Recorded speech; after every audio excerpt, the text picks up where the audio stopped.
हमें सामाजिक, राजनीतिक, आर्थिक, धार्मिक आजादी कब मिली? ये आजादी मिली जब भारत का संविधान लागू हुआ।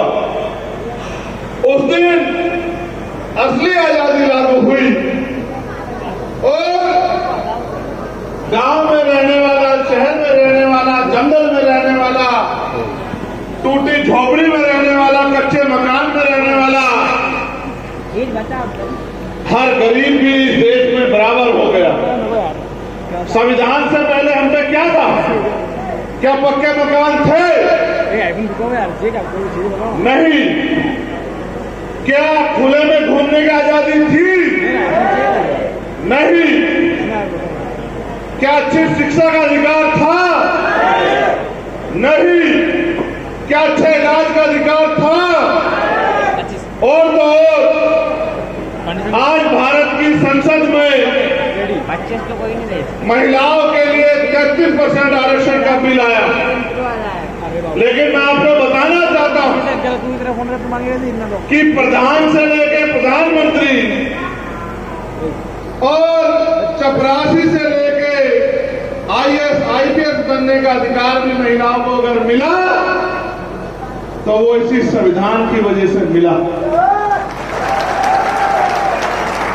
आज अगर पुरुषों के साथ हमारी दो माएं भी मंच पर बैठी हैं, ये बाबा साहब अम्बेडकर के 4-4 बच्चों की कुर्बानियां और हमारे महापुरुषों के संघर्ष, उनके बलिदान की वजह से जो संविधान रूपी फल हमें मिला, ये उसकी वजह से बैठी।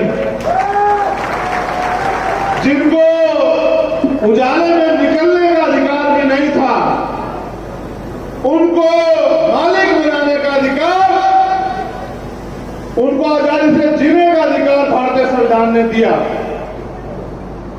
आज संविधान पे खतरा मंडरा रहा है।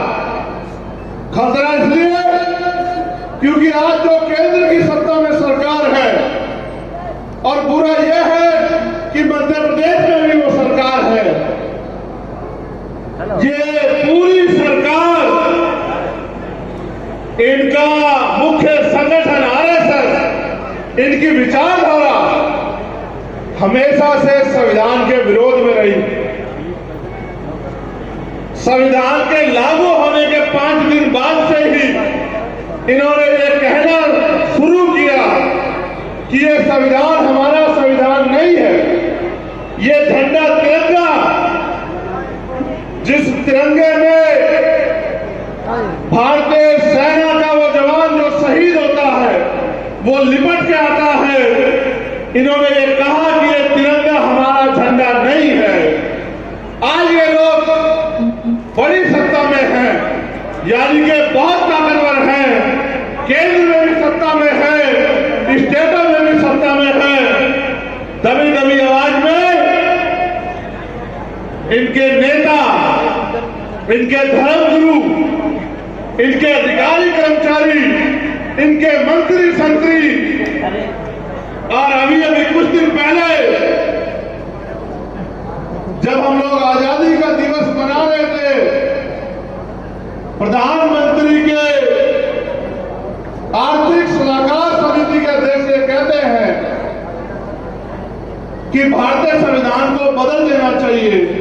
इस बात को इस तरह समझो कि जिस तरह से भीम आर्मी के मुखिया के रूप में मैं हूं और भीम आर्मी के नेताओं के रूप में हमारे सभी सम्मानित नेता हैं, वो जो बात कहते हैं